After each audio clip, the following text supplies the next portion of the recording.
Hey guys, welcome back to the Friday vlog where we discuss activity that goes on with the BuzzWeaver channel, current events, headlines that are in the news, technology, social media, and just items of interest that come up during the week that are worth having a little bit of a dialogue. Allows us to have an exchange from the current content that is typically here on the channel. If you are new here, I'd like to welcome you and encourage you all to click on that watermark down there in the bottom right hand corner to subscribe and click that notification so you guys will know when the next Friday vlog is available, along with the additional content that's here on the channel. Hey guys, so I'm having to do the gaming portion here handheld because I had some trouble with the microphone, but nonetheless this week we learned from the H1Z1 team, Anthony Costoro, during a live stream that they are still aware that Just Survive is there. What it is they're having to work out the legal matters between NantWorks and Daybreak to be able to obtain the IP, but the community and the developers seem to be very eager to get back on schedule with Just Survive. So we do have that video up here in the top right hand corner if you guys want to check it out, as some of the coverage there for Just Survive. And then on December the 4th, Tuesday of this week, we were supposed to get the Major DICE update to Battlefield 5. However, that has been delayed. But what we will get, and what we did get on December the 5th, Wednesday, was the next campaign segment called Overture. Now, I don't particularly get into the campaign modes of the game. I'm more of a multiplayer. But nonetheless, for those who are into the campaign aspect of the game, the single player mode that is available now. Now, there's questions as to why they held on to that or why it wasn't released at the beginning or why even the training grounds weren't released either. I'm going to check to see if they did open up the training grounds, but I don't think they did. But that's what happened this week as far as gaming. On Wednesday, December the 5th of this week, President Trump recognized this day as a day of mourning for George Herbert Walker Bush, our 41st President of the United States. Now, I'm old enough to remember when he was the CIA Director, the Vice President, and the President of the United States, but it is kind of a time to recognize that the media and print and others that are sometimes hostile towards presidents were very complimentary, very kind, and they, of course, focused on all his accolades and achievements and so forth. So we can clearly see that the media is capable of painting presidents in a positive light. But nonetheless, I don't want to detract it into politics, as this was, of course, a day of mourning for the United States. And 41 had his good points, and of course, probably one of the things that really sticks out to me, although I can name several really positive things that he did, but I think the thing that really kind of stuck with me was the fact that we entered into the Gulf War, which was one of the first major wars we've had since Vietnam. But nonetheless, on Wednesday, December the 5th, we recognize this day as an official day of mourning here in the United States. France is burning in one of its largest protests, one could say, since the... Of course, this particular protest varies greatly when it comes to some of the ideological protests that we see from certain groups of individuals versus a genuine grassroots movement by individuals who are directly affected by what Macron is introducing, and that is a gas tax or a carbon tax or a means to introduce climate control measures that really kind of puts the burden on society. Now, here in the United States, at least, we make a concentrated effort to focus on fuel efficiency of vehicles, emissions for vehicles, the combinations of chemicals and additives used in fuel, and of course we change between summer and winter. So these are things that do not place the burden on the citizenry. But there in France, they are kind of trying to introduce this measure, I would say in kind of a, well, in a typical socialist radical form. And I say it kind of hyperbolically like that just to kind of illustrate the point. But nonetheless, you know, I would have thought that they would have given this a little bit more of a common sense approach and tried to not place so much of the burden on the people of France. But again, the system of government there in Europe is obviously far different than it is here in the States. But nonetheless, this was a rather active and very boisterous group of individuals compared to, say, some of the ideological protests, where it's just general ideological protesting and so forth. These types of changes affect people's lives, and this is where it's really important.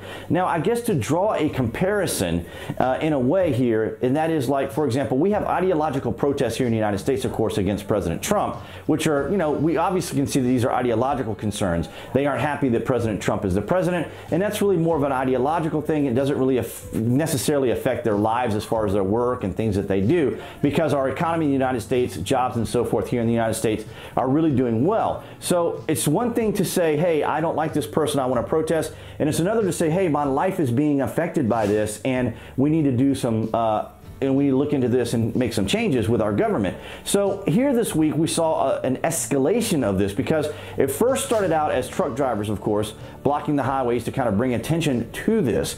And of course, with their actions, it then precipitates onto the middle class or the blue collar workers who say, hey, yeah, you're right. We need to really take action here, because this is really going to affect us. And here's the interesting thing about all of this kind of globalism and European movements. Now, when Trump became president, there was this ideology floating in the air, you know, that Trump was uncouth, he didn't have the decorum, he didn't have the political clout, he was going to be basically just schooled by all these individuals. And we see Angela Merkel right now is basically out of power. So she's on her way out, and her approval rating is absolutely abysmal, as well as Emmanuel Macron, who is having all sorts of trouble himself. So here we have these world leaders that were supposed to be schooling President Trump, and yet these individuals are having their own troubles. And Theresa May in the UK is also having her share of issues. And yet here in the United States, we are continuing to prosper. Why is that? And then we talked about this before, is because the media has an ideology that they want to put in front of the individual American people, because they are upset that they didn't get the elected official that they wanted. So here we have in France a rather very unique and interesting display of actual grassroots protesters able to punctuate an idea about what they're trying to achieve, because they are trying to address an actual tangible issue that's affecting their society, and not an ideological issue like we see protesters here in the United States. I hope and wish them all the very best there in France. I have been keeping a very close eye on this, because of course you have the Paris Climate Agreement, which is really kind of more of a superficial type of policy. You know, there's no genuine commitment. There isn't any like oversight group or legal measures or law or other things that are really implemented that are going to enforce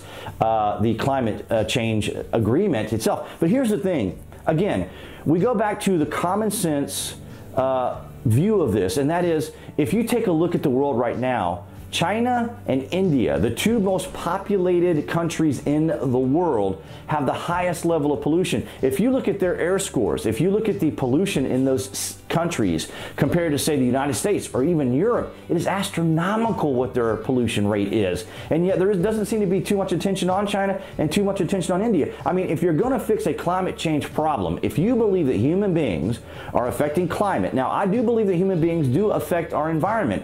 We overfish, or we use too much of the soil in certain areas and don't allow it to enrich itself again. And we do things in our environment, of course, that are going to affect nature, that is going to affect our environment. Now, I'm more of a conservationist than, say, a environmentalist. And there's a difference, because you do one thing constructively, and again, I think the other one is more of an ideological argument, an ideological philosophy that sometimes imposes itself on people, versus a conservation philosophy where you can make comparative contrasts, you know, overfishing, over farming, over this, deforestation, these types of things. You can make comparative analysis and say, okay, this makes sense because of this, versus I feel this way and you must change. You know, there's a difference between these two. And I want to try to contrast these two ideologies, because I think this kind of illustrates kind of the way my approach is with it, with climate change itself. Now, I'm not a climate change denier in and of itself, saying, oh, there's absolutely nothing going on. What I'm saying is there is a logical, reasonable, rational, common sense approach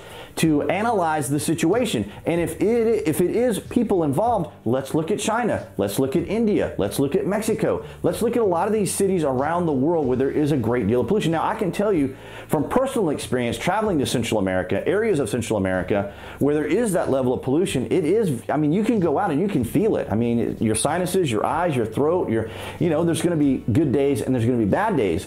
But I mean, if you look at like for example, you guys know that I'm fans of the vloggers there in China, and they do talk about these topics of air quality and control and business practices and things that are going on there in China, and aspects of it in India. As a matter of fact, the guys are going to be going to India soon, so I'm looking forward to seeing that coverage. But nonetheless, guys, I do want to bring up, kind of going off on a tangent there, but I did want to bring this up because we'll keep an eye on what is going on there in France, and if you are living in the European nations, I'd love to hear your thoughts and comments down there below as to what your countries are trying to do to ease this climate. Are they putting the burden on you as an individual, or do you see your government trying to make measures within industry and businesses and companies to make those changes responsibly without putting the burden on you?